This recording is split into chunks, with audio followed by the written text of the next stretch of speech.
Magandang gabi sa lahat. Naka-upload na ang bagong music video sa channel ng JD. Nariyan ang link sa comment section. Dalawang types ng raffle ang gagawin ko. Una, raffle ng Gabunan hoodie. Comment lang ng #love doon sa mismong video para makasali. Pangalawang raffle, cash prize na 500 pesos para sa 5 tao. Mag-comment lang kayo kung anong masasabi nyo doon sa music video. Kung sinong may pinakamaganda na comment, sila ang mananalo. Yun lamang. Maraming salamat. Simulan na natin ang kwento. Nariyan ang link sa comment section para mabisita ang music video. Yun lamang.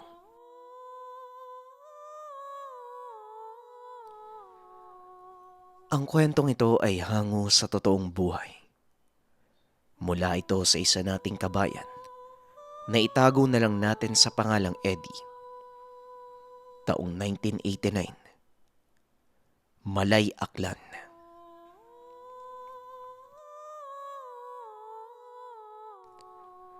Mula pagkabata hanggang sa maglabing-6 na taong gulang, si Eddie ay naninirahan sa lugar bago siya lumipat. Ayon sa kanya, natatakot siya para sa sarili. Patay na ang ina. Kaya ang ama na lamang ang mag-isang nagtataguyod sa kanya na itago na lang natin sa pangalang Tatay Jonel. Dahil sa pagsusumikap, nagagawa naman ng ama na pag-aralin ang anak. Nabubuhay sila sa pagpapasuhol at iba't ibang trabaho sa sakahan. Marami nang naging amo at dahil mabuti naman ang ama, madalas ito ang kinukuha. Tulad ng pag-aararo, paglilinis ng taniman at kung minsan, nagsisibak ng kahoy para gawing uling.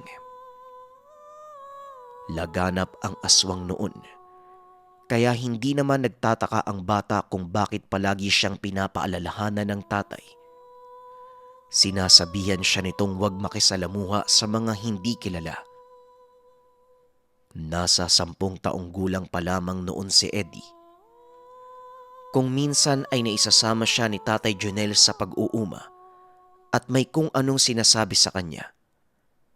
May tinuturong tao, huwag niyang kausapin at kahit titigan sa mata. Bakit naman po, tay? Kaklase ko po yung anak niya at saka mabait po sila. Wika ni Eddie. Alam mo anak, ang inala ko kasi, aswang yung tatay ng kaklase mo. Hindi naman sanang bibintang, ang akin lang. Napapadalas na yung insidente sa kanila eh.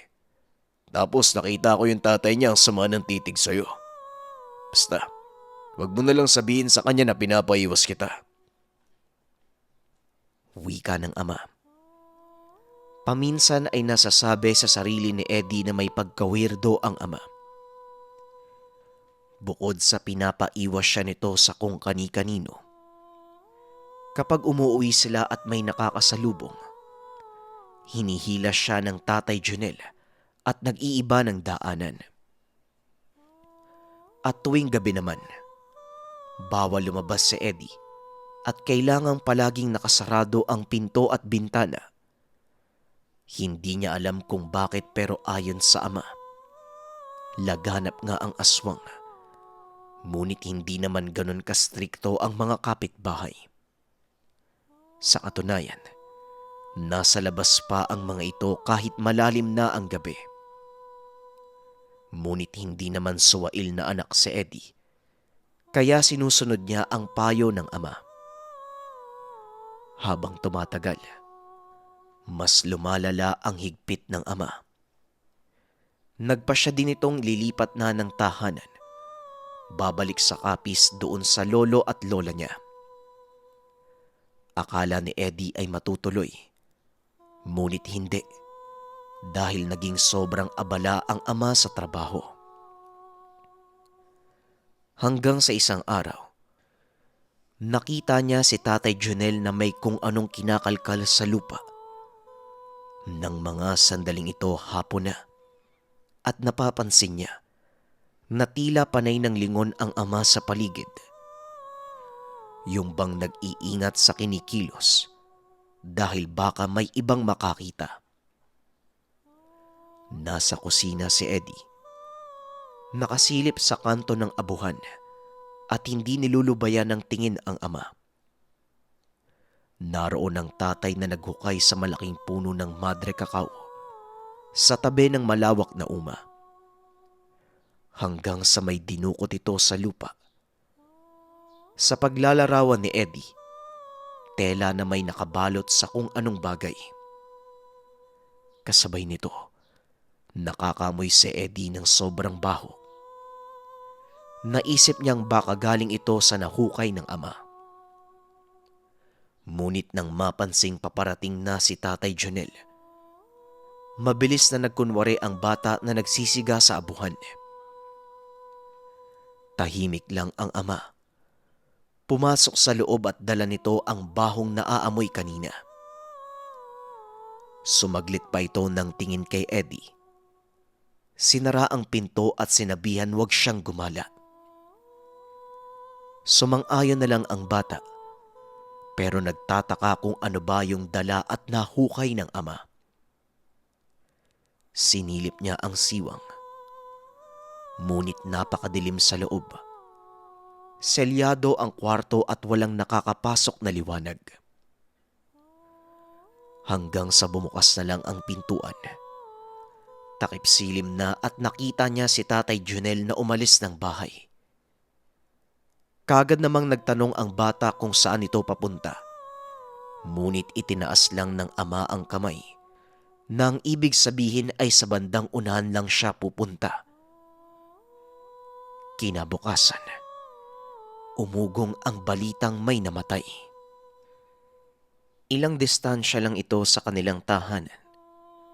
Hindi kilalang tao at hinala ng nakararami ay nasa gasaan dahil nasa gilid ito ng kalsada. Ngunit ang nakakapagtaka, kung nasa gasaan lang, bakit hindi na ito makilala? Nagkalat ang dugo sa paligid. Nagkalat ang lamang loob. At halos humiwalay ang ulo dahil sa laki ng sugat na wari kinagat ng malaking hayop. Magpasaganon pa man, may kumuwang kamag-anak pero parang wala lang sa kanila ang nangyari. Iimbestigahan sana ng otoridad, ngunit walang pake ang kaanak ng biktima. Tahimik lang nitong niligpit ang bangkay sabay alis sa lugar. Inaasahan na ni Eddie na may sasabihin na naman ng ama dahil sa nangyari. Tama nga ang binata. Sunod-sunod na paalala. Galit pa ito at nagtanong kung bakit hindi dumiretso sa bahay ang bata. Sa halip ay nanood pa ito doon sa patay. Pero naamoy ng bata. Napakabaho ng ama. Napatakip siya ng ilong habang nagsasalita ito. Napansin naman ng ama ang reaksyon ni Eddie. Kaya naligo ito sa likuran.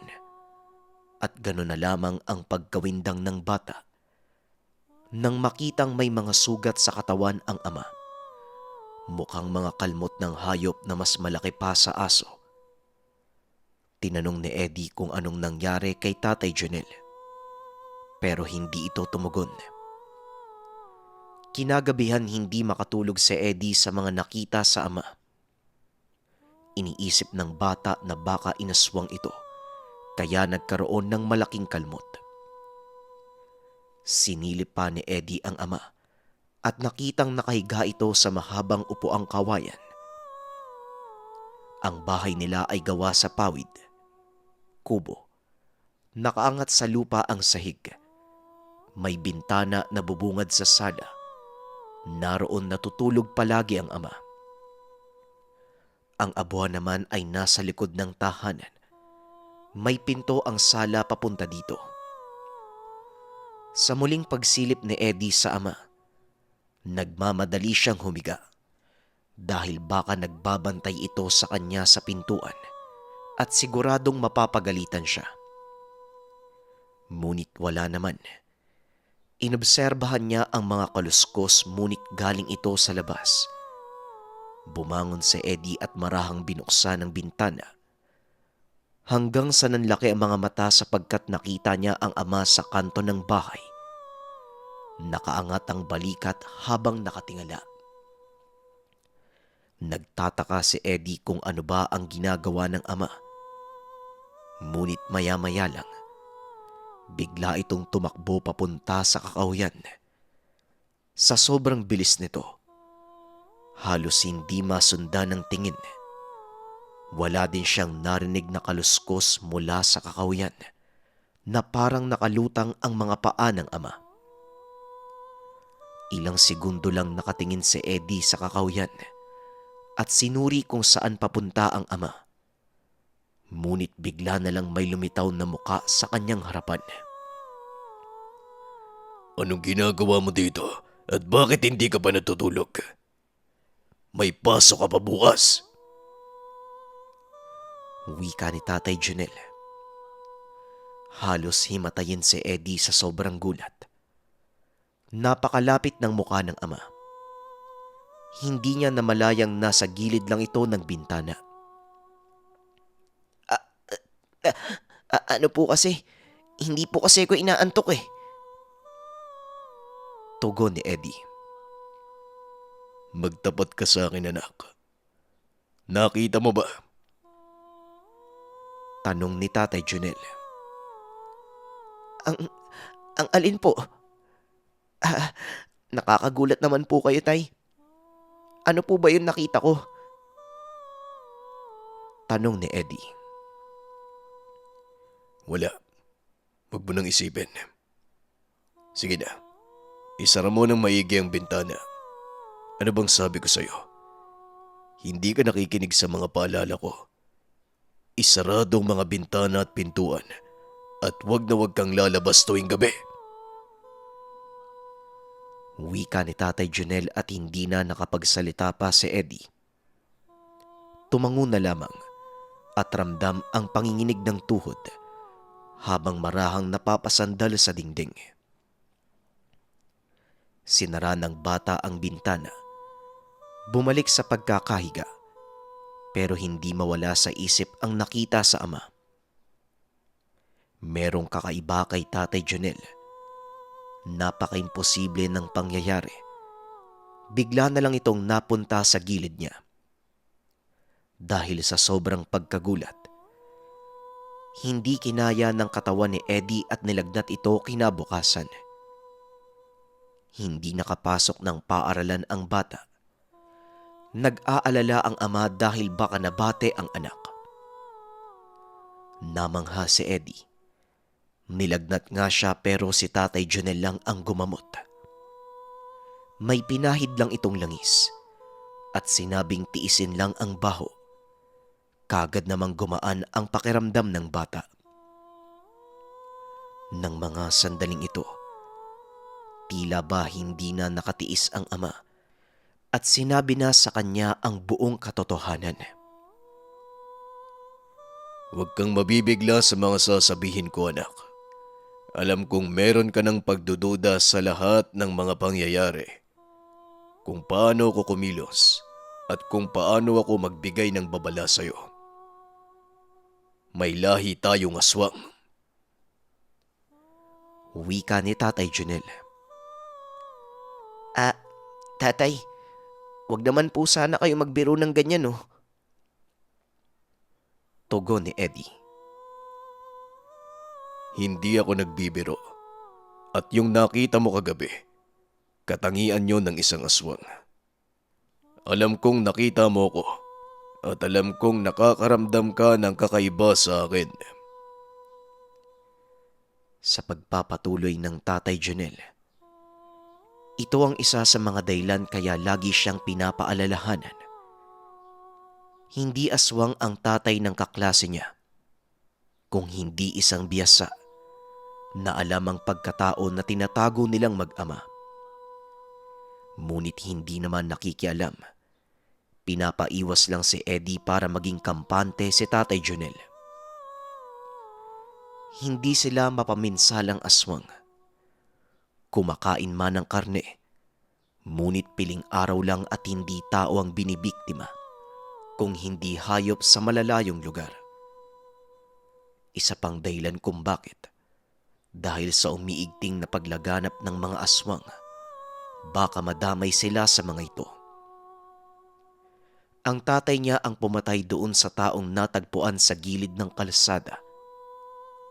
Dahil isa itong aswang at nagbabalak na biktimahin ang may sakit na matanda. Ilang araw niya na itong minamatsyagan at sa katunayan sinubukan niya itong kausapin. Nagalit pa ito, pinagbantaan ng kanyang pamilya, kaya naman pinatay na lamang ng ama. Hindi nakapagsalita si Eddie. Hindi sukat akalain na kaya pala iba ang ama dahil isa itong aswang. Natakot si Eddie. Nagtanong kung ano bang mangyayari sa kanya. Tumawa naman ang tatay at sinabing walang dapat ipag-alala. Kahit aswang, basta kayang pangibabawan ang sarili, hindi kailangang mangamba sa anumang sitwasyon. Maliban na lang sa ibang nahayok na sa laman, hindi natitiis ang gutom kaya namimiktima na lang ng tao. Lalo na yung aswang na wala na sa tamang pag-iisip. Napakadelikado kagaya ng pinatay ng ama kamakailan lang. Dagdag pa nito, kaya namang makisalamuhan ng mga aswang sa tao. Ang mahirap, kapag may biyasa na siyang kikilatis sa pagkatao ng aswang. Wala kang dapat ipag-alala, anak. Pwede mong hindi kunin ang pagkaaswang ko. Nakadepende ang desisyon sa'yo. Pagdating ng panahon, ikaw ang masusunod kung anong landas ang gusto mong tahakin. Sige na, bumangon ka na dyan at baka lumamig pa tong lugaw na to. Wika ng ama. Ano po, tay? Depende. Di ba ang sabi niyo po, meron tayong lahing aswang? E paano depende? Mapipigilan po ba? Tanong ni Eddie. Balang araw, doon ko na ipapaliwanag sa iyo ang lahat. Ang importante sa ngayon, alam mo na kung sino ako. At wag na wag mong ipagsasabi kahit kanino ang sekreto ng ating pamilya. Maliwanag ba? Para yan sa ikabubuti nating lahat. Tumango na lang si Eddie. Ngunit mahahalata sa muka ang naghahalong emosyon. Kinikilabutan at nag-aalala. Nang mga sumunod na araw, linggo, buwan hanggang sa umabot ang taon. Bukas na ang mag-ama sa mga bagay na dapat malaman pa ni Eddie. Yung langis, isang uri ng gamot pero hinaluan ng iba't ibang langis ng hayop at orasyon. Sa pamamagitan nito, madaling gumaling ang sugat ng aswang at kahit normal na tao, kayang palakasin ng katawan at magbibigay ng malakas na pakiramdam. Kaso nga lang, hindi mo talaga ito maitatago dahil sa amoy. Kagad mong malalaman na nanggagaling ito sa aswang nang dahil sa napakasangsang na aroma. Tay, langis din ba ang ginagamit nyo sa pagiging aswang? Tanong ni Eddie. Hindi, anak. Sa ngayon, hindi mo pa kailangan malaman ang bagay na yan. Kung sakali namang ipaliwanag ko sa'yo, baka magbago ang pananaw mo. Sa ngayon, mahirap ang ipaliwanag ang lahat kaya unti-unti natin. Kasalukuyan noong walang klase at hindi na lumalabas ng tahanan si Eddie, dulot na rin ang pagbabago ng bata dahil sa mga natuklasan. Natakot na siya sa mga tao. Laging nasa loob ng tahanan at kung lalabas naman kasama si Tatay Junel. Talagang napakalaki ng pinagbago ni Eddie. Yung pagiging masiyahin, makulit at mapaglaro sa eskwelahan. Naging misteryoso. Yung bang iwas na iwas sa kapwa estudyante at hindi na halos nagsasalita. Kung may lalapit na tao, napapayuko na lang ang bata at diretsyo na lang ng lakad. Maraming nagtaka na mga kalaro. Ibang-iba na si Eddie, pero hindi niya na ito pinagpapapansin. Isang gabi, naging balisa si Tatay Junel.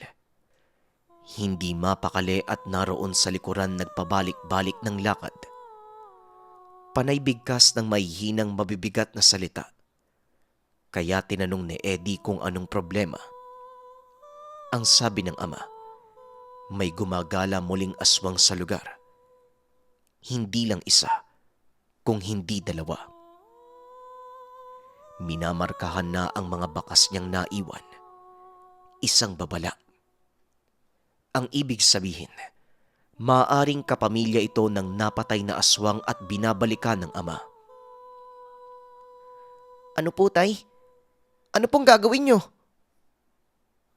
Tanong ni Eddie. Walang pagpipilian. Dahil kung aalis tayo ay siguradong masusundan din tayo ng mga aswang. Malaking problema to. Maaari bang hindi ka muna pumasok sa paaralan? Kahit ilang araw lang, magdadailan na lang tayo. Delikado at baka ikaw ang pagkadiskitahan. Kaya dito ka na lang muna sa bahay. Wika ni Tatay Junel. Napaiyak na lamang si Eddie pero wala siyang magagawa. Dahil para din ito sa kanyang kaligtasan. Nagpaalam si Tatay Junel na aalis sandali at magmamatsyag ito sa lugar. Huwag lalabas ng tahanan si Eddie at kung meron man mangyari, magtarak ng itak sa lupa at kalembangin ang takip ng kaldero. Magdadalawang isip na lumapit ang kung sino mang aswang. Matapos nun, umalis na si Tatay Junel at sinunod kagad ni Eddie ang sinabi nito. Dalawa ang itak na kinuha niya. Ang isa ay tinarak sa lupa. Parang baliw si Eddie matapos nun. Takip naman ng kaldero ang hawak niya. Ang tagal niyang nag-antay. Inabot na lang ng madaling araw. Ngunit hindi pa rin bumabalik ang ama. Napilitan na si Eddie na lumabas ng tahanan. Nag-aalala siya sa kalagayan ng ama. Naglakad siya sa madilim na daanan. Doon ito sa likod ng tahanan papunta sa sakahan. Dala ang itak. Kinikiskis niya ito sa taluban. Nabanggit ni Tatay Junel, isa ito sa kinakaayawan ng aswang. Dahil ang pakiramdam nila sa tuwing nakakarinig nito, hinahamon sila ng kung sino. Ngunit hindi lalapit ang aswang at hanggang pagmamasid lamang. Ilang sandali pa, nag-alugan ang mga puno ilang distansya mula sa kanya. Bigla na lang may lumundag sa harapan. Isang nakakatakot na nilalang. Mukhang taong lobo na may matatalas na mga ngipin. Lumapit ito sa kanya. Sumasayad pa ang kamay ng nilalang sa lupa. Dahil sa takot ay napaihi ang bata sa salawal. Umiiyak at nabitawan pa ang dalang itak. Ang sabi ko sa'yo, huwag kang lalabas ng tahanan dahil delikado. Tatay, ikaw po ba yan? Nakakatakot ka po eh. Bakit po ganyan yung itsura mo? Tanong ni Eddie. Hindi ito ang tamang oras para magpaliwanag. Huwag kang lalayo sa akin. Nasa malapit na ang mga aswang na nagbabantay. Ikaw lang ang gusto nilang punteryahin. Wika ni Tatay Junel. Kahit tatay niya ang aswang na nasa tabi, hindi pa rin maiwasan ng bata na matakot. Maya-maya pa, nakarinig si Eddie ng nakakatakot na angil sa magkakaibang direksyon. Umangil din ang ama. Napatakip na lamang ng tenga ang bata dahil sa ingay. Sinlakas ito ng preno ng malaking sasakyan. Humahangos pa at ilang sandali lang, lumundag papunta sa kanilang tahanan. Kitang-kita ni Eddie ang paglitaw ng dalawang aswang. Nagtayuan ang mga balahibo ng bata. Mas masahol pa ang itsura ng mga ito kumpara sa itsura ng ama. Pinagtulungan nila si Tatay Junel. Dehado na ang ama, kaya tumulong na si Eddie. Ngunit tinulak siya ni Tatay Junel, kaya tumilapon ang bata at nasubsob sa lupa. Bumangon si Eddie at tumakbo pauwi ng tahanan. Sumilip sa siwang. Hirap na ang ama sa sitwasyon. Kitang-kita niya kung papaanong magsabay ng atake ang kalaban ni hindi nagagawang makaabante ni Tatay Junel. Sumisigaw na ng mga sandaling ito si Eddie. Hanggang sa mabilis na gumapang ang ama at nang makalapit ito sa kanya, sinabing kung gusto pang mabuhay ni Eddie, inumin niya ang likido na nasa ilalim ng lamesa. Paglingon ni Eddie, nakita niya yung tela na hinukay ng tatay. May bote itong katabi na may lamang itim na likido. Ano po ba yun, tatay? Teka lang po, sandali lang po. Tanong ni Eddie. Dugo ng ganap na upang. Bilisan mo na. Huwag ka na magdalawang isip at inumin mo. Nagmamadaling gumapang si Eddie. Tinungga ng walang pag-aalinlangan ang laman ng bote. Matapos niyang mainom ang laman, uminit ang katawan ng bata at lumabo ang paningin.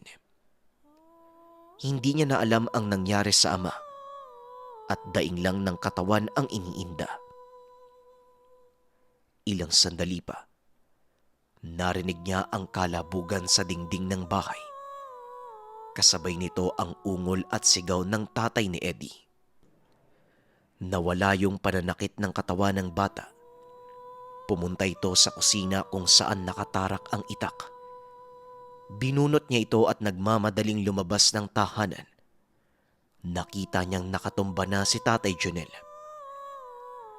Sa hindi malamang dahilan, nagkaroon ng tapang si Eddie. Sinunggaban niya ang isa sa mga aswang. Buong pagtataka sa sarili dahil napakabilis niya. Kahit lamang sa laki ang kalaban, nagagawa niya itong mailagan at sa katunayan, napatumba ng bata ang isa. Dahil sa lakas ng pagkakahampas ng itak, nagkaroon ito ng malalang pinsala. Tumayo ang ama. Pinagtulungan nila yung isang aswang hanggang sa nasupil at tuluyang namatay. 2 labi ng aswang ang nakahandusay sa kanilang bakuran. Sinabi naman ng ama na kahit walang itak ay makakayanang labanan ni Eddie ang aswang. Hindi lang namamalaya ng bata na iba na ang kanyang anyo. Labis na nagtaka si Eddie sa sinabi ng ama. Hanggang sa tignan niya ang kamay at katawan. Mabalahibo at nakausli pa ang muka. Ang ibang mga aswang ay bato ang pinapasa. Pero sa lahi natin, kailangan lang inumin ang dugo ng ganap na upang. Hindi na nagtanong pa si Eddie patungkol dito. Basta lumakas ang katawan niya at bumilis. Nilibing nila ang 2 labi sa malayo para kung meron man makatuklas, hindi sila mapaghihinalaan. Hanggang ngayon, taglay pa ni Eddie ang pagiging upang. Matagal nang patay si Tatay Junel. Umalis na din siya sa Malay Aklan dahil sa dami ng naging banta sa kanyang buhay. Bagaman kultura ng aswang ang pagpasa ng lahi, hindi ito sinunod ni Eddie. Minabuti niyang putulin ang tradisyon. Nagkaroon siya ng pamilya, ngunit walang nakaalam ng tunay niyang katauhan. Ayon kay Eddie, ang upang ay linyada ng gabunan dahil sa pagnanais na panatiliin ang dugo. Ginawa ng paraan upang maipasa ang lahi. Nilagyan ng sumpa ang dugo ng gabunan at ang simpleng paraan upang maipasa ito sa mga kamag-anak. Kailangan lamang inumin ang purong dugo nito.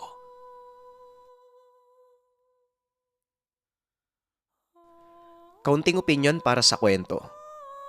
Ito yung mga tipo ng storya na kapwa nila yung pumapatay sa kanila.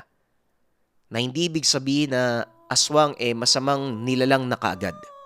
Kasi makikita natin sa storya, ang gusto lang naman ng tatay mamuhay sila ng payapa. Kaso may nanggagambalang aswang din sa lugar, kaya naman sinubukang pigilan.